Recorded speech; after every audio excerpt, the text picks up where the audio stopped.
Welcome to BCTV. Hi, I'm Kristina Tomaz-Young, and I'm here at the Biofuels Conference in Montreal, Canada. And I'm here with Gary Spiller, who's a biofuels expert, and we've just recently met Will Thurmond. Now, Will's come to us, and he's a biofuels expert as well as an entrepreneur in the industry, a forecaster. He's also an accomplished author on the topic and as well an entrepreneur in the area, having started several startups and been involved in the venture capital industry in biofuels. So what do you think, well, what would be the prospects for a biofuel startup here? Oh, in Canada, next year in 2010, in just a few months, they're going to launch their national biofuels program. They have mandates for biofuels.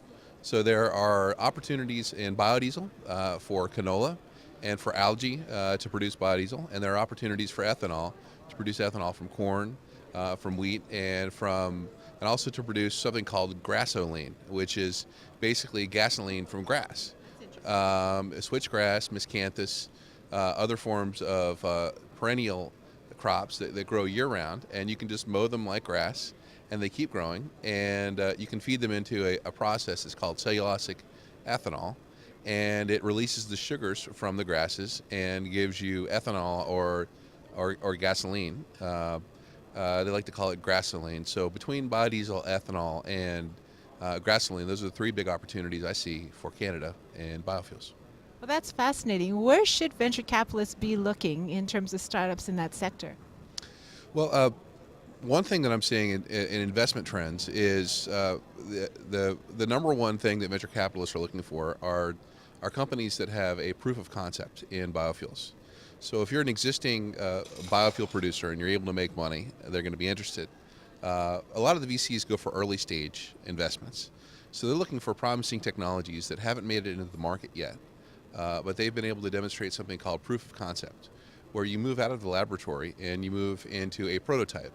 And with your prototype, you can prove your concept that if you want to take one of these switchgrasses, run it through an ethanol process, you're able to prove that in your pilot system or in your prototype system. Most venture capitalists are looking for things like that. Other venture capitalists are looking at these bugs. These bugs, they're smart bugs, and they're basically processors. And if you've ever been out in a cow field, you'll see there's a cow patty, and a week later it's gone. Well, where did it go? Well, there are these bugs that eat the cow patties very fast. And so a lot of venture capitalists are looking into technology laboratories where you can take a special bug, which would be something like bacteria or fungus or yeast or algae, and use that bug to feed it carbohydrates from plant matter and to turn them into hydrocarbons, which are fuels, things like biodiesel, ethanol, and renewable gasoline. So a lot of the venture capitalists are looking into laboratories to see who has the superbug that can turn different forms of plant matter into fuel. And that's where a lot of the investment and activity is, and primarily in companies that are able to move out of the lab and to produce a prototype. You've mentioned to me earlier that you've also been very involved in terms of emerging markets. Now, how do we stand in terms of, are they the competition? Are there strategic alliances where we can work together? Well, 20 years ago, the World Bank came up with the term the big emerging markets. And then Wall Street came up with a different term called the BRICS, Brazil, Russia, India, and China. And right now, India and China are giving the U.S. a run for its money in information technology.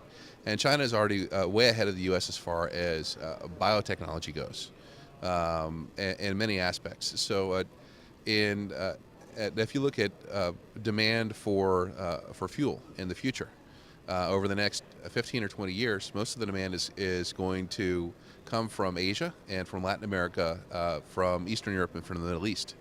And the U.S. and European markets are going to slow down a bit. So that's where the growth will be, and that's why Emerging Markets Online is focused on biodiesel, algae, and ethanol opportunities around the world. Those are going to be the markets where you'll see investment, and where you'll see a lot of new technologies emerging. We hope you've enjoyed part one of our interview with Will Thurmond. Come back for part two, where Gary Spiller, our biofuels expert, will be giving his unique perspective. See you real soon.